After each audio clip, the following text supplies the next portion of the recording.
Assalamualaikum warahmatullahi wabarakatuh. Selamat sore.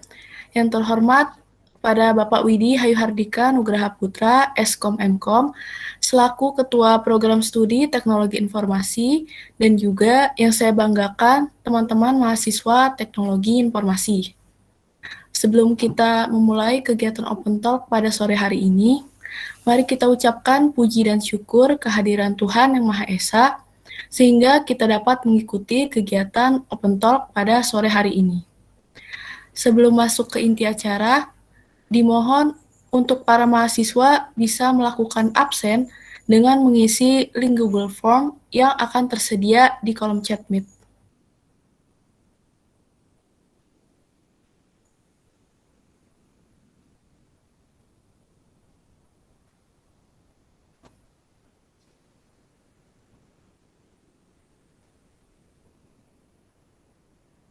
Acara selanjutnya merupakan inti dari kegiatan hari ini, yaitu pemaparan materi terkait skripsi yang akan disampaikan oleh Pak Widi Hayu Hardika Nugraha Putra, Eskom Mkom.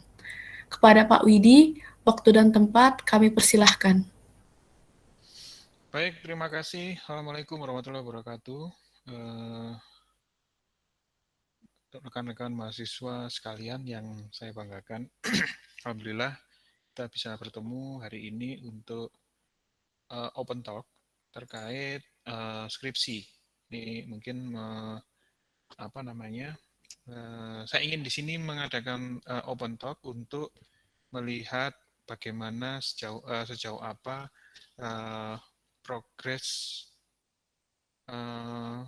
penentuan judul skripsi kalian begitu ya. Nah, mungkin nanti open talk kali ini sebenarnya saya tidak ada materi secara khusus terkait apa yang mau kita bahas begitu ya. Namun mungkin saya yang pertama akan membahas tentang jadwal dulu begitu ya, jadwal dan prosedur untuk skripsi.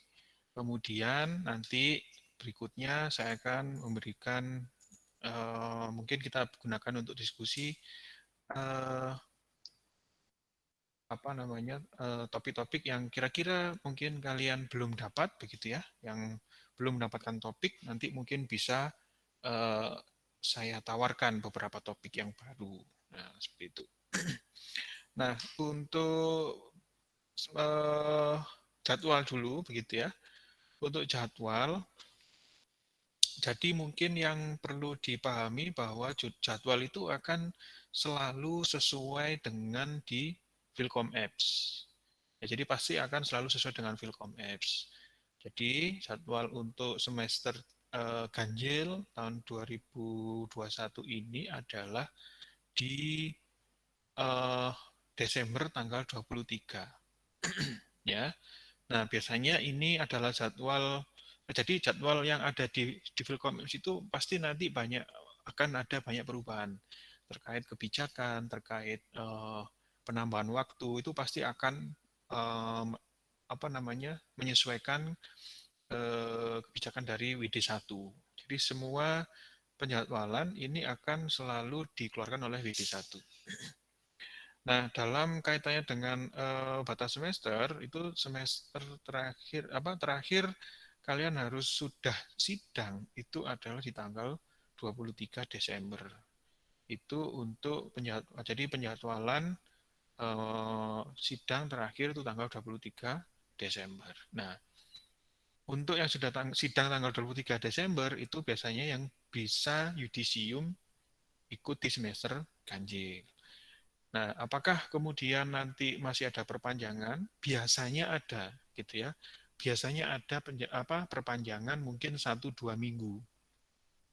Dan mungkin biasanya untuk yudisium itu dibatasi sampai tanggal 14 Januari biasanya, gitu ya, di minggu kedua Januari. Nah, itu biasanya digunakan untuk yang kira-kira masih mepet-mepet, itu masih diberikan kesempatan untuk sidang di awal Januari untuk ikut di yudisium di bulan Januari gitu ya. Bulan biasanya yudisiumnya berarti bulan Februari.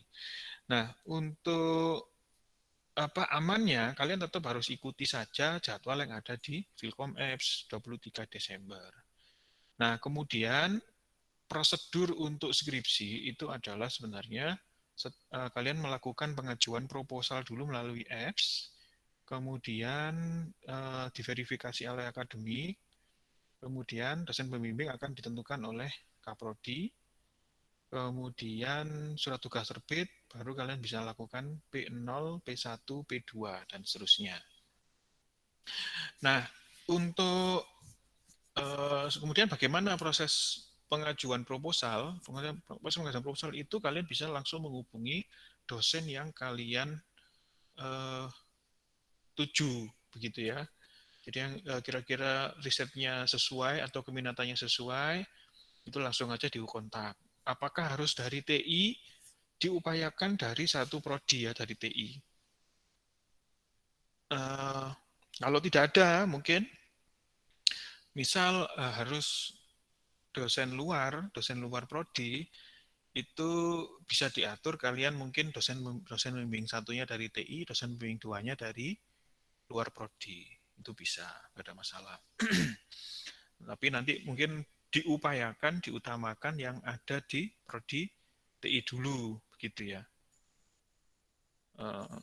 Nah, kemudian untuk setelah dapat dosen pembimbing, nah itu baru kita bisa melaksanakan P0. Nah, P0-nya itu sebenarnya sudah bisa dimulai di September ini sampai tanggal 15 Oktober. Target P0 itu biasanya adalah bab 1, 2, dan 3.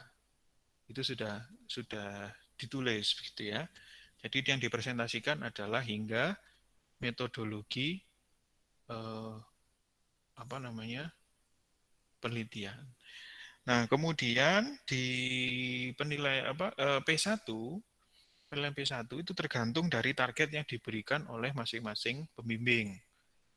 Gitu ya. Jadi target dari masing-masing pembimbing bisa jadi berbeda-beda karena mungkin studi kasusnya juga berbeda-beda. Nah, seperti itu. Kemudian untuk P2 juga begitu. Biasanya kalau saya P1 itu aplikasi sudah jadi 90%, P2 itu sudah tinggal dokumen sudah selesai. Dokumen sudah sampai pengujian intinya begitu ya. Biasanya seperti itu. Jadi P1 itu sampai pada artefak aplikasinya, kalau misalkan untuk membangun aplikasi, kalau analitik ya berarti datanya sudah terkumpul gitu ya. Intinya bentuk artefaknya sudah terlihat. Kemudian karena begini, jeda waktu antara antara P1 ke P2 itu nggak banyak, apalagi ke Semhas. Nah, supaya kita punya banyak waktu untuk perbaikan menuju Semhas, maka di P1 itu biasanya saya wajibkan aplikasi sudah 80-90% jadi, tinggal perbaikan-perbaikan kosmetik seperti itu. Itu kalau membuat aplikasi ya. Kemudian di P2 itu sudah tinggal pengujian, jadi melaporkan hasil pengujiannya itu kalau P2. Gitu ya. Nah, baru setelah itu bisa kita lakukan pendaftaran Semhas di paling lambat itu 23 ini, gitu ya. Nah, itu yang bisa saya sampaikan terkait jadwal. Jadi, Pak, bagaimana kalau sudah terlambat seperti ini, sudah masuk waktunya P0, tapi saya belum mengupload proposal. Nah, silahkan saja diupload. Untuk proposal itu sebenarnya tidak terbatas sampai di P0 pokoknya ya. Jadi sampai di P0. Jadi kalian langsung aja upload di apps, janjian dengan dosen pembimbingnya, nanti dari situ nanti akan saya verifikasi, gitu ya. Nah, saya melakukan verifikasi biasanya sore hari setelah di atas pukul 15 gitu ya. Kita lakukan verifikasi proposal-proposal yang masuk, baru setelah itu saya tentukan dosen pembimbingnya. Nah, disampaikan saja ke dosen pembimbingnya apabila ingin dibimbing oleh pembimbing duanya Bapak Ibu siapa, begitu disampaikan pembimbing duanya, pembimbing satunya supaya bisa direkomendasikan gitu ya. Supaya bisa direkomendasikan pembimbing satunya siapa. Nah, seperti itu. Itu untuk jadwal. Mungkin ada pertanyaan dulu terkait jadwal, silakan. Baik, terima kasih Pak atas pemaparan materi tentang jadwal skripsi. Mungkin bagi teman-teman mahasiswa yang ingin bertanya, bisa langsung menyalakan mic-nya dan menyebutkan nama serta angkatan, kemudian menyampaikan pertanyaannya, atau bisa juga untuk menyampaikan pertanyaannya melalui kolom chat. Ya, silakan.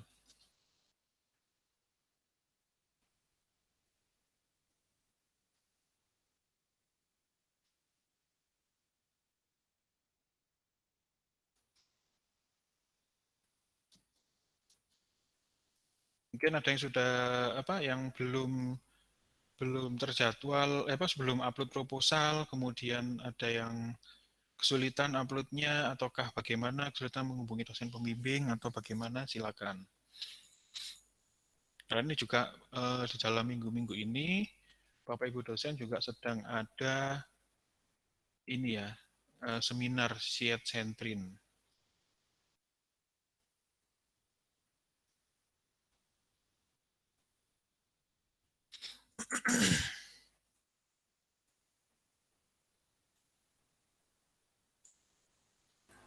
Assalamualaikum Pak, Ya, saya mau Waalaikumsalam. bertanya, nama saya Muhammad Reza dari TI 18. Saya mau nanya terkait skripsi ini, kalau misalnya, ini kan saya mengambil skripsi di semester 7, cuman saya tidak ada target untuk menyelesaikan skripsi itu di satu semester ini Pak. Jadi target saya itu sampai maksimal di P2. Kalau misalnya skripsi saya hanya sampai misalnya di P1 itu semester depannya masih bisa dilanjut nggak itu, Pak? Oke, jadi begini ya, untuk skripsi yang tidak selesai dalam satu semester, sementara sudah ada surat tugas, itu maksimal perpanjangan surat tugas itu adalah 1 kali. Jadi misal nih, kalian sudah terbit surat tugas pengerjaan skripsi untuk 1 semester begitu ya.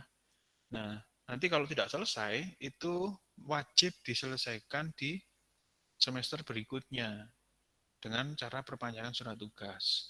Kondisinya ada 2, apakah kalian sudah selesai P2 atau belum? Ya, kalau sudah selesai P2, maka boleh dilanjutkan menuju seminar hasil.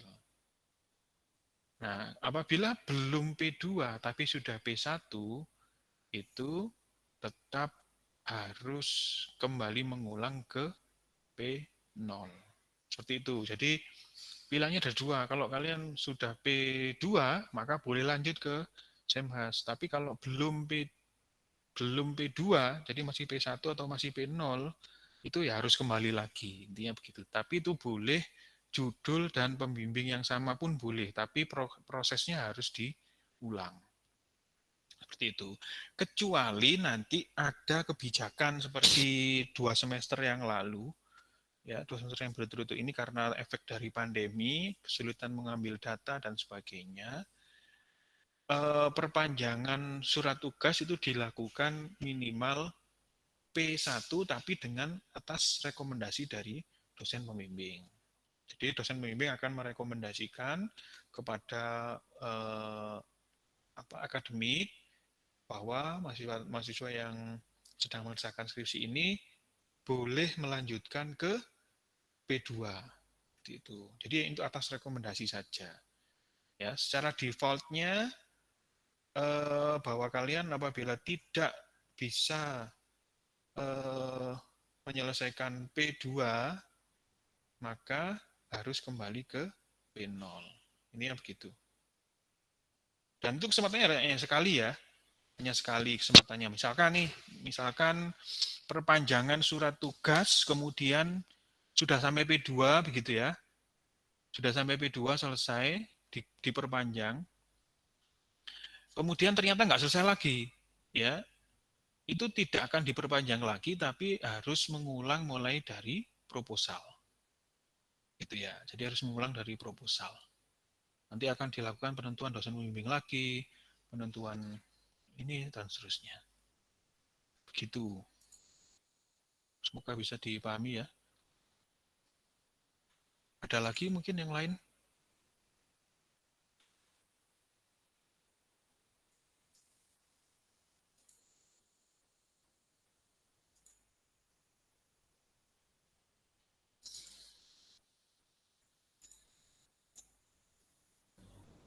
Mungkin karena belum ada yang ingin bertanya, bisa dilanjut Pak materi selanjutnya.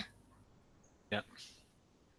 Oke, materi berikutnya ini terkait tawaran topik skripsi yang saya buka ya. Saya buka untuk bisa kalian kerjakan. Sebentar. Nah, ini sementara yang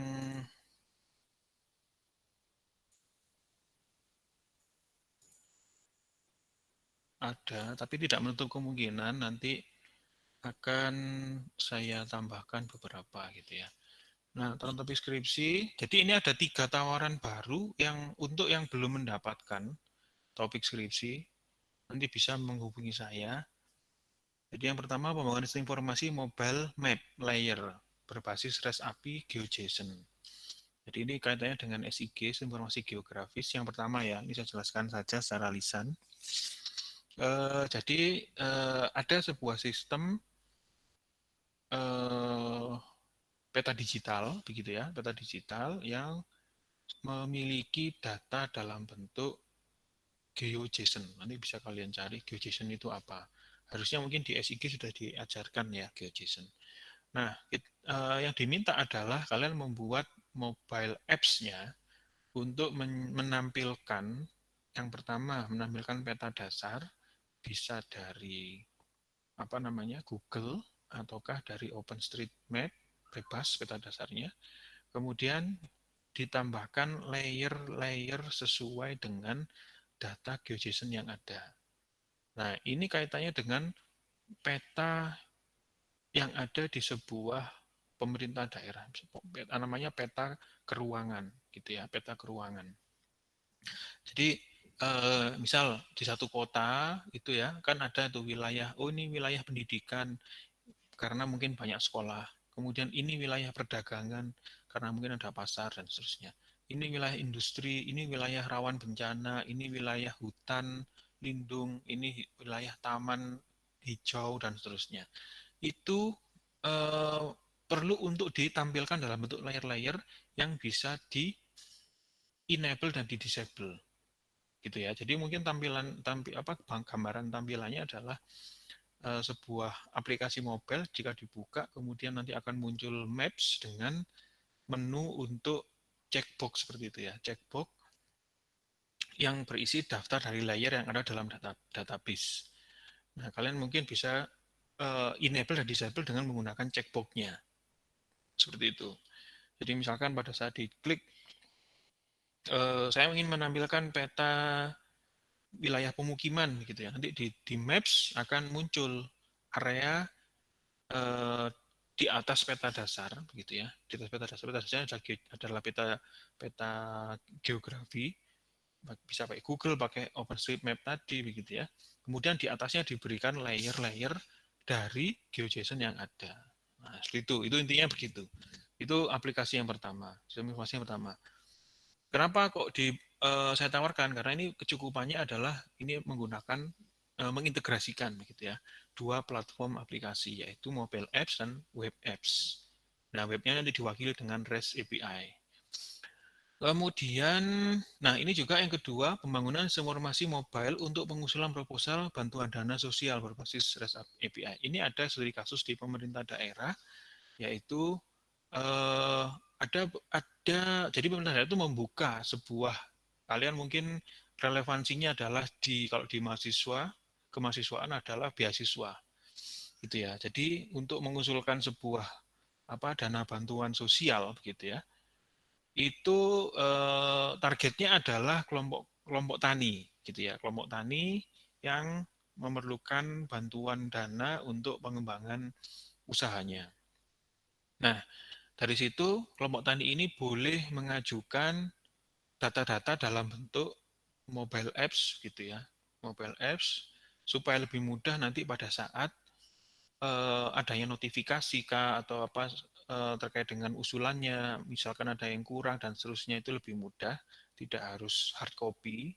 Itu untuk mengambil foto, mengambil titik GPS lokasinya dan seterusnya itu dilakukan melalui apps. Seperti itu. Nah, ini juga begitu, integrasi antara web app dengan mobile apps. Kemudian yang ketiga, bisa informasi mobile rental e-book. Ya, jadi kalau kita punya kenal perpustakaan digital, nah kita seperti perpustakaan, ya, tapi menggunakan skema rental, gitu ya, skema rental. Nah, ada yang perlu diriset yaitu DRM. DRM itu adalah Digital Right Management, gitu ya. Nah, itu adalah sebuah teknologi untuk membatasi penggunaan ini konten, begitu ya. Konten ya, jadi yang dilakukan adalah kontrol, modifikasi, kontrol penggunaan, modifikasi dan distribusi. Ya, itu dilakukan dengan menggunakan DRM. Nah, jadi intinya seperti kita membuat rental komik begitu ya, tapi konten dari komiknya itu kita lindungi dengan menggunakan DRM. Nah, itu kalian mungkin coba cari-cari, ini yang belum punya judul bisa digunakan. Atau bisa menghubungi saya nanti. Ya, itu sementara itu nanti mungkin kalau ada topik lagi nanti akan saya tawarkan ke kalian melalui info ya. Jadi sementara itu ini mungkin apakah ini saya perlu tanya juga apakah yang hadir di sini ini masih ada yang belum mendapatkan judul seperti itu. Silakan. Ya, mungkin sambil tanya jawab ya, diskusi dari topik tadi, mungkin ada pertanyaan, kemudian juga bagaimana yang belum itu silakan siapa disampaikan. Kalau misalkan ada yang masih terkendala terhadap proses usulan skripsinya bagaimana itu silakan disampaikan kepada saya. Oke, silakan. Baik, terima kasih kepada Pak Widi atas pemaparan materinya mengenai topik skripsi yang ditawarkan. Bagi teman-teman mahasiswa yang memiliki pertanyaan, bisa langsung menyalakan mic dan menyebutkan nama serta angkatan, kemudian menyampaikan pertanyaannya. Atau bisa juga untuk menyampaikan pertanyaannya melalui kolom chat.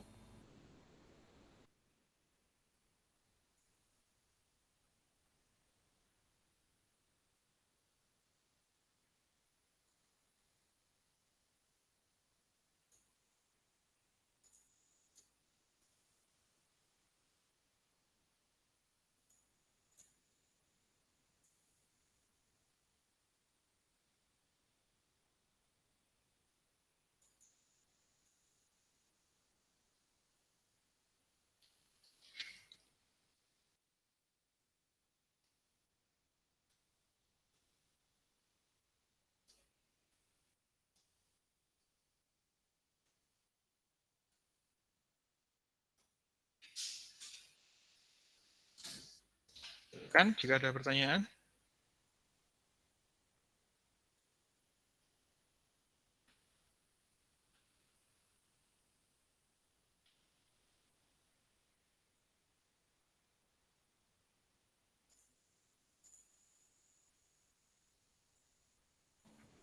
Mungkin karena belum ada yang bertanya, saya akan membacakan terlebih dahulu, Pak, pertanyaan yang ingin ditanyakan oleh teman mahasiswa dari Google Excel.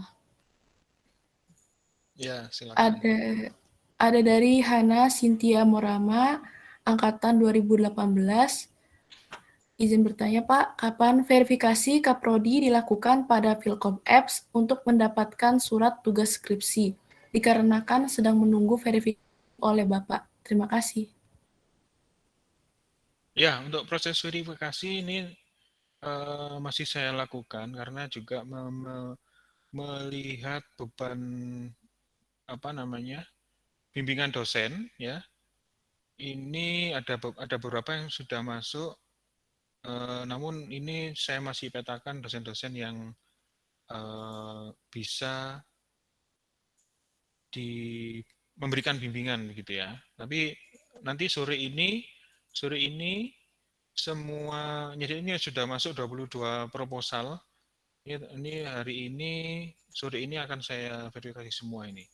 Tunggu ya. Oke, mungkin ada yang lain? Baik, selanjutnya ada dari Tifal Fadia Basar, Angkatan 2018. Izin bertanya, Pak, untuk verifikasi proposal oleh Kaprodi akan diproses kapan, Pak? Ya, sama ya pertanyaannya ya. Ya. Kemudian ada dari Ayeza Halidar Putri, Angkatan SAP 2020. Permisi Pak, izin menanyakan perihal judul proposal atau isi proposal untuk mahasiswa teknologi informasi sendiri. Apakah diperbolehkan menggunakan analisa ataupun perancangan UI UX ataupun ini?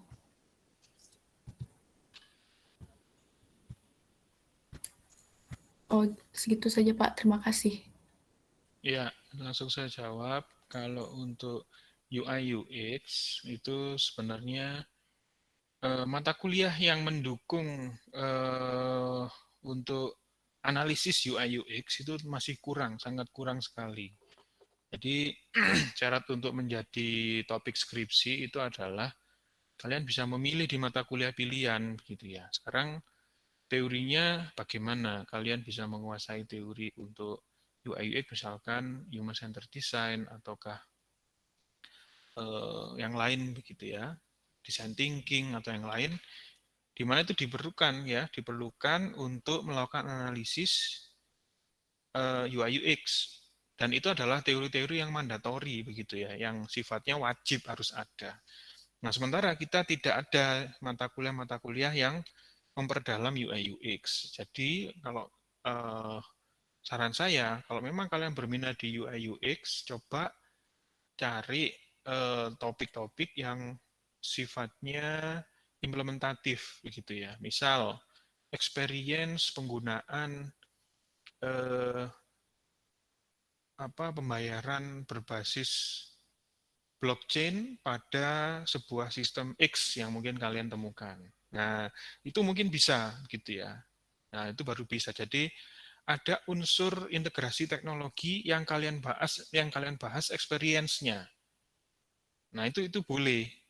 Tapi kalau hanya merancang sebuah UX dari permasalahan yang ada, misal UX untuk sistem informasi Bilkom Apps gitu ya, itu sudah cukup umum dilakukan penelitian itu di prodi SI. Nah, itu akan menjadi kurang. Nah, begitu ya. Itu untuk kalau UI UX rasanya harus diperdalam teorinya dan juga studi kasusnya harus lebih spesifik. Intinya begitu. Ya, mungkin ada lagi, silakan. Baik, terima kasih Pak atas jawabannya. Selanjutnya ada dari Joy Filbert dari Angkatan 2018. Pertanyaannya, apakah ada potongan UKT untuk mahasiswa yang di semester itu hanya mengambil mata kuliah skripsi? Terima kasih Pak. Oke, kalau setahu saya, ini mungkin nanti perlu kalian klarifikasi ke keuangan ya, karena biasanya memang ada beberapa kebijakan, tapi setahu saya, kalau kalian aktif sebagai mahasiswa, berapapun SKS yang diambil, walaupun itu hanya skripsi, itu tidak ada potongan. Biasanya seperti itu, yang saya tahu ya. Tapi biasanya mungkin kalau kalian mungkin mengajukan, itu mungkin akan lain ceritanya gitu ya. Kalau mungkin kalian mengajukan keringanan ataukah penundaan, itu mungkin akan menjadi hal yang lain. Misalkan ada kebijakan atau macam-macam. Jadi secara default itu tidak ada, tapi mungkin kalau ada kebijakan bisa jadi begitu ya.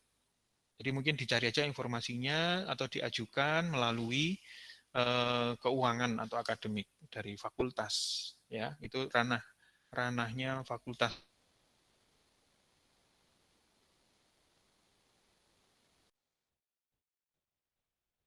Baik Pak, terima kasih atas jawabannya. Teman-teman mahasiswa yang masih ingin bertanya bisa menyalakan langsung mic-nya dan menyebutkan nama serta angkatan, kemudian menyampaikan pertanyaannya, atau bisa juga untuk menyampaikan pertanyaannya melalui kolom chat.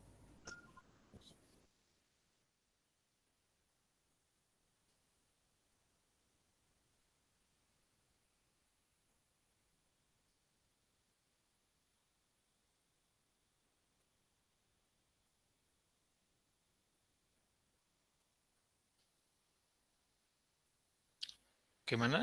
Sudah? Saya Pak izin bertanya Pak. Ya, oke, silakan. Perkenalkan, nama saya Muhibudin Al-Haki dari TI Angkatan 2020 SAP. Ya, Kalau silakan. untuk skripsinya, jika kayak melanjutkan tugas akhir di D3 dulu dengan beberapa penambahan fitur sesuai dengan arahan pembimbing gitu, apakah boleh Pak? Terima kasih. Ya. Oke, untuk melanjutkan dari instruksi dari SAP, boleh, tidak ada masalah. Tapi tentunya nanti pertimbangan dosen pembimbing skripsi adalah penambahan-penambahan bobot analisis S1-nya.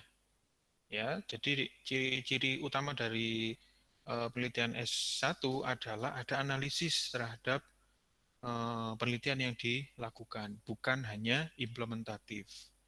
Ya, jadi kalau D3 mungkin yang dipersyaratkan hanya bagaimana implementasi sebuah teori, tapi kalau di S1 itu wajib ada analisisnya.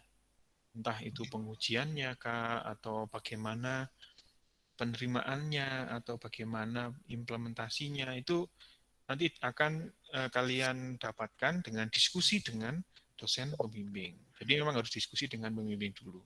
Tapi kalau pertanyaannya adalah apakah boleh melanjutkan skripsi tugas akhir di D3, jawabannya adalah boleh. Gitu ya.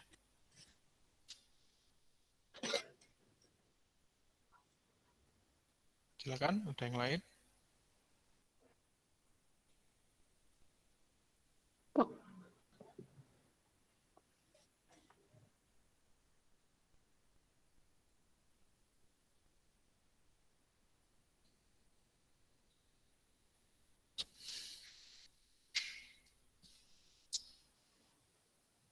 Saya ingin bertanya Pak Widi. Ya, boleh Mas. Ya, Silakan. perkenalkan, nama saya Ibnu Purnomo dari Angkatan 16. Saya ingin bertanya Pak, terkait topik skripsi untuk pengembangan web dengan metode CRUD, kira-kira udah bisa nggak Pak? Ya, oke. Sudah, itu aja pertanyaannya Mas Ibnu? Iya, sudah. Ya, jadi kalau misalkan kalian mau skripsi tentang pengembangan aplikasi berbasis web, itu boleh. Jadi karena pengembangan aplikasi berbasis web itu nanti salah satu dari kecukupan perancangan maupun pengembangan, gitu ya, pengembangan aplikasi. Nah, yang dipersyaratkan nanti di topik yang diambil adalah yang pertama harus ada unsur integrasi, yang kedua harus ada studi kasusnya atau organisasi yang akan menggunakan aplikasi ini apa, intinya studi kasusnya harus jelas. Yang ketiga, kalau pembimbingnya saya begitu ya, mungkin akan saya terapkan juga ke pembimbing yang lain, bahwa minimal aplikasi berbasis web itu harus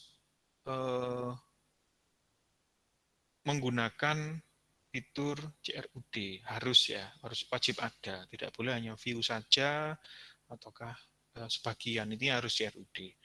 Dan harus melibatkan minimal 2 tabel yang saling jadi begini, yang bukan saya syarat, bukan minimal 2 tapi minimal 2 relasi. Ya, relasi antar tabel.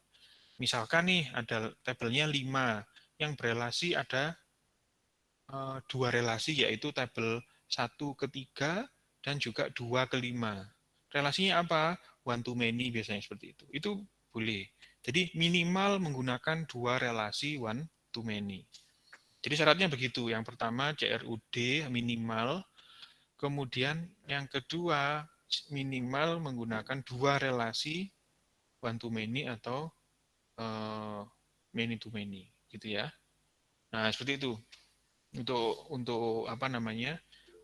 Persyaratan kalau skripsi pengembangan aplikasi web. Tapi, nah kembali lagi, tidak hanya implementasinya yang dibahas, kalian harus juga membahas sebuah analisis terhadap teori yang kalian gunakan. Pengembangan aplikasinya itu adalah penyusunan artefaknya, ya, artefak dari skripsi.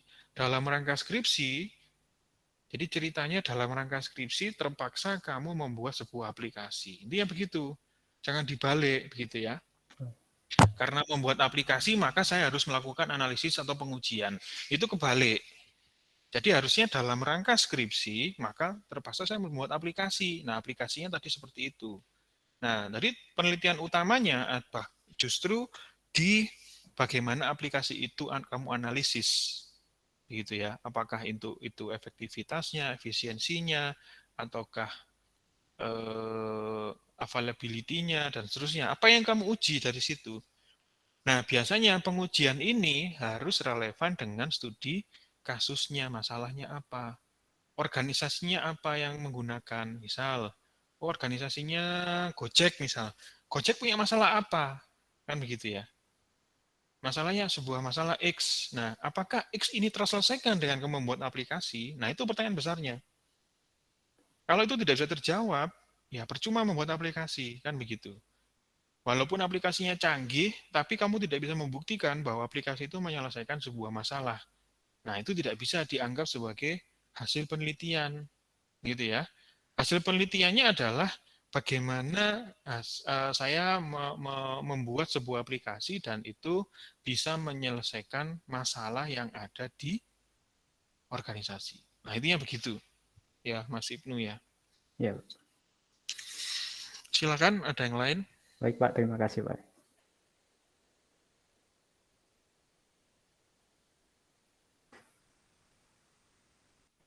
Baik, sebelumnya teman-teman mahasiswa bisa melakukan presensi yang linknya sudah dikirimkan di kolom chat Meet. Untuk teman-teman yang ingin bertanya, bisa langsung menyalakan mic dan menyebutkan nama serta angkatan, kemudian menyampaikan pertanyaannya. Atau bisa juga untuk menyampaikan pertanyaannya melalui kolom chat.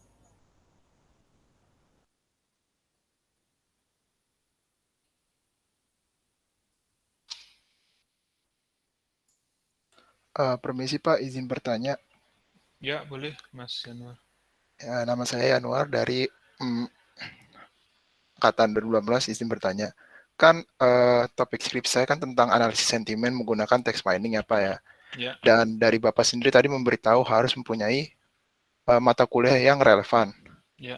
Pertanyaannya kan untuk di TI sendiri kan adanya data mining ya Pak ya. Sedangkan di prodi SI apa di prodi mana itu ada text mining. Apakah saya harus mengambil text mining dulu untuk semester depan baru bisa melanjutkan topik saya atau tidak, Pak? Ya. Jadi untuk mata kuliah pilihan yang sifatnya pendukung skripsi, memang saran saya tetap diambil. Tapi apabila itu memang misalkan data mining dirasa sudah cukup sebagai teori dasar, kemudian kalian mungkin mengembangkan teori itu dari pembelajaran dasar data mining, kemudian misalkan dari pemrograman integratif, kan mendukung juga kan begitu ya. Kemudian teknologi integrasi sistem itu kan juga ada kaitannya, masih ada kaitannya. Itu nggak apa-apa. Jadi kalau pilihan ini tidak harus diwajib, tapi disarankan diambil untuk melengkapi teori yang kalian susun untuk skripsi. Intinya begitu. Gitu ya. Tapi tidak wajib untuk diambil. Ya, bebas. Baik Pak, terima kasih Pak.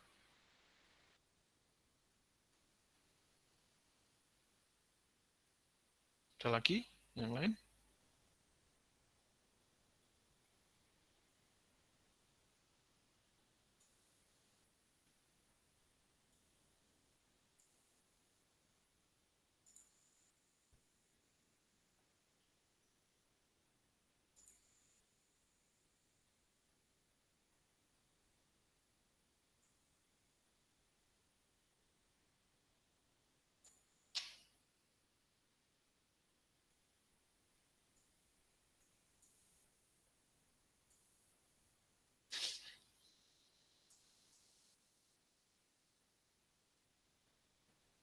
Bagaimana? Masih ada yang lain?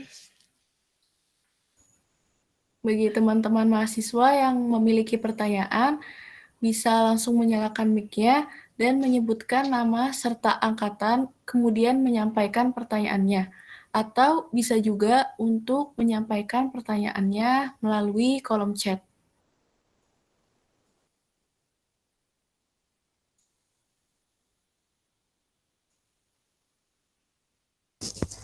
Assalamualaikum Pak, izin bertanya. Ya, waalaikumsalam. Silakan. Perkenalkan nama saya Aisyah Nurul Iza dari angkatan 2018. Dari Advo sendiri beberapa mahasiswa sempat banyak yang menanyakan Pak, kalau misalnya semester ini tuh mengambil magang independen kampus Merdeka, apakah bisa sekalian dengan skripsi juga? Terima kasih. Ya, baik, terima kasih.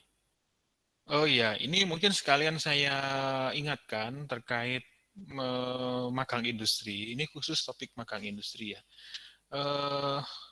Magang industri itu syaratnya, intinya sebenarnya secara general Merdeka Belajar itu menurut buku panduan kurikulum kita di TI itu baru bisa dilaksanakan di semester 6 ke atas. Gitu ya. Jadi kalau kalian sudah menempuh semester 5 dan sudah mata kuliah wajibnya sudah lulus semua, itu boleh mengambil Merdeka Belajar. Nah, karena ada kasus ini, mahasiswa yang ikut Merdeka Belajar tidak konsultasi dulu dengan KPS, tiba-tiba sudah diterima, tapi ternyata semester 5. Nah, kenapa kok nggak boleh semester 5? Semester 5 itu kalian masih harus mengambil mata kuliah wajib. Dan mata kuliah wajib itu hanya dibuka di semester ganjil. Kan begitu ya. Nah, apabila kalian mengambil magang industri sekarang, sementara ketentuan dari magang industri itu sebenarnya kan tidak boleh mengambil mata kuliah yang lain sambil magang. Itu nggak boleh. Gitu ya. Kecuali rekognisi terhadap skripsi, PKL, atau mata kuliah-mata kuliah yang tidak perlu tatap muka, ini yang begitu. Oke, sebentar ya.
Oke, mohon maaf.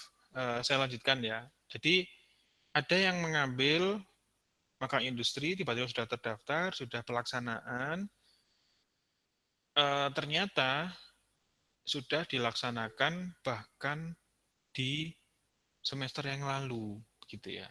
Nah, sekarang kan semester 5, sudah dilaksanakan semester yang lalu. Nah, kemudian minta direkognisi. Kan akhirnya jadi sulit ya merekognisi. Sementara dia masih harus menempuh mata kuliah wajib. Nah, itu sudah melanggar aturan, gitu ya. Aturan dari Kemendikbud adalah tidak boleh magang itu sambil kuliah. Akhirnya apa? Khusus untuk mahasiswa tersebut harus mengikuti magang dan juga mengambil mata kuliah wajib. Nah, seperti itu. Akhirnya harus ambil mata kuliah wajib juga diambil magang industri. Kenapa sih kok nggak boleh mata kuliah wajib ditinggal? Nah, mata kuliah wajib itu hanya muncul di semester ganjil gitu ya. Semester ya 1 semester saja begitu ya. Semester ganjil saja. Kalau dia harus menunggu dibuka lagi, berarti kan dia harus menunggu di semester 7 kan begitu ya. Nah, nanti disambi dengan mata kuliah yang lain, mata kuliah pilihan yang lain, mata kuliah skripsi, PKL, KKN juga nanti. Akhirnya bisa jadi nanti kacau KRS-nya. Nah, intinya begitu. Jadi ikuti aturan bahwa Merdeka Belajar itu baru bisa diambil di semester 6 ke atas. Intinya begitu.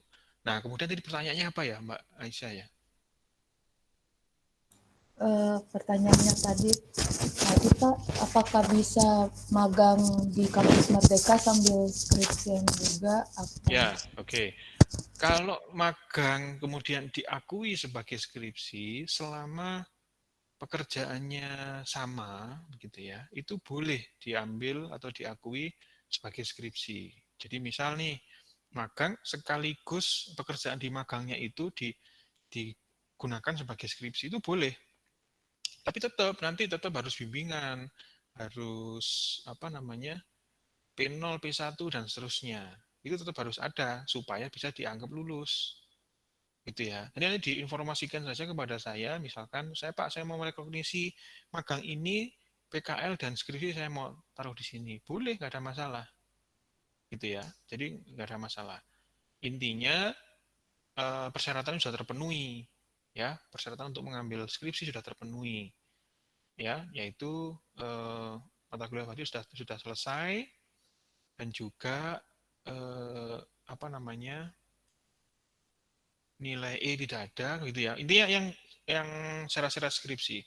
Nah, kemudian apabila tidak selesai pada 1 semester itu, pada saat magang kan 1 semester ya, sambil mengerjakan skripsi. Kalau tidak selesai ya tetap harus dilanjutkan di semester depan.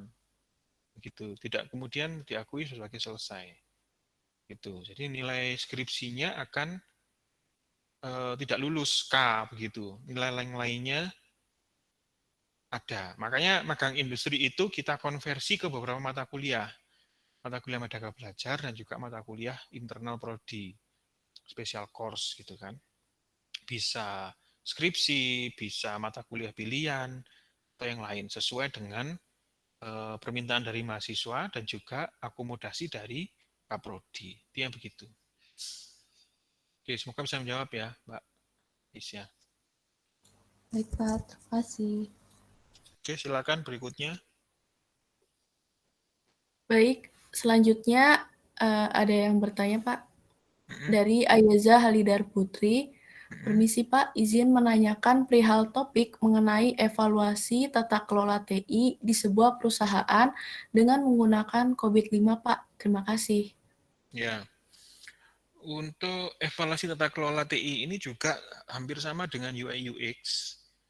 Kembali bahwa kita itu TI itu ada pada ranah implementatif, applied teknologi, begitu ya. Sudah pada tataran bagaimana membuat sebuah atau mengimplementasikan sebuah teknologi informasi, di mana teknologi informasi itu dalam artian software, hardware, data, dan network gitu ya, pada sebuah organisasi secara tepat guna. Nah, itu intinya di situ dulu. Nah, kemudian apabila kita mengambil topik tentang audit, nah ini kan dalam lingkup bagaimana mengintegrasikan sebuah teknologi informasi, ini audit itu di luar, gitu ya. Di luar itu dalam artian melihat bagaimana implementasi teknologi informasi. Kemudian lebih spesifik lagi, COVID-5 ini lebih mengarah ke tata kelola atau manajemen, IT manajemen. Nah, saran saya kalau kalian mau mengambil mata kuliah mengambil topik-topik yang kaitannya dengan framework tata kelola, itu ambil framework TOGAF. Itu lebih cocok untuk TI. Karena di situ di TOGAF itu dibahas bagaimana software, bagaimana hardware, bagaimana network, bagaimana data untuk diimplementasikan dalam sebuah bisnis proses. Nah, itu cara saya kalau kamu mau ngambil framework tata kelola, ambil yang TOGAF 9. Jangan yang COVID. Kalau COVID itu lebih ke manajemen, gitu ya, manajemen IT. Itu Mbak Ayesa. Silakan ada yang lain. Nah, TOGAF itu ada di mata kuliah Enterprise Arsitektur. Kalau COVID itu kan adanya di tata kelola ya, di tata kelola. Jadi kalau kalian mau ngambil skripsi tentang TOGAF ya ambil mata kuliah Enterprise Arsitektur. Itu mata kuliah pilihannya. Iya, silakan.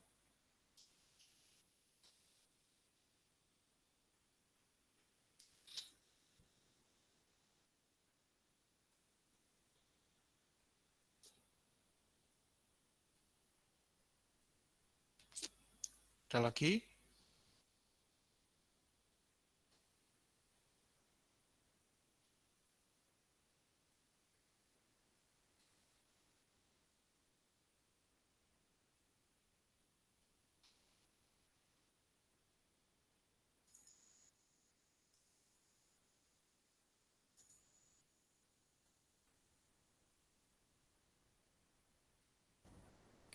Mungkin jika sudah tidak ada pertanyaan, sebelum ditutupnya kegiatan sore ini, dari Pak Widi mungkin ada lagi Pak yang ingin disampaikan. Ya, oke, baik. Terima kasih buat rekan dari Apokesma yang sudah memfasilitasi ya acara sore ini. Saya ingin mungkin ada beberapa masukan-masukan boleh disampaikan ke Apokesma terkait bagaimana proses yang terjadi di pembelajaran semester ganjil ini, baik itu skripsi ataupun perkuliahan-perkuliahan yang ada di kelas, karena sifatnya masih daring ya. Jadi harapan saya nanti tidak ada lagi kendala yang kalian hadapi sehingga perkuliahan bisa berjalan dengan lancar. Kalaupun nanti ada kendala-kendala terkait dengan skripsi, bisa nanti silakan disampaikan baik melalui advo ataukah boleh langsung menghubungi saya. Intinya begitu. Nah, kalaupun saya masih slow respon gitu ya, karena terus terang ini minggu-minggu ini masih banyak tanggung jawab yang harus saya selesaikan ya terkait dengan KKN, kemudian dengan seminar. Tolong ditampung di advo, minta tolong bantuan dari teman-teman advo. Tolong nanti saya diberikan rekapitulasinya, diingatkan mungkin bisa setiap hari gitu ya. Mungkin minta tolong Mbak Aisyah dan Mbak Sania begini di sini ya. Gitu untuk pertemuan hari ini. Terima kasih. Saya sampaikan kepada teman-teman semua, mahasiswa maupun dari advo dan lembaga. Sekali lagi saya ucapkan terima kasih. Semoga kita semua sehat selalu dan selalu diberikan kelancaran dalam perkuliahan. Baik, dari saya terima kasih. Saya akhiri dulu. Assalamualaikum warahmatullahi wabarakatuh. Waalaikumsalam. Waalaikumsalam warahmatullahi wabarakatuh. Terima kasih Pak.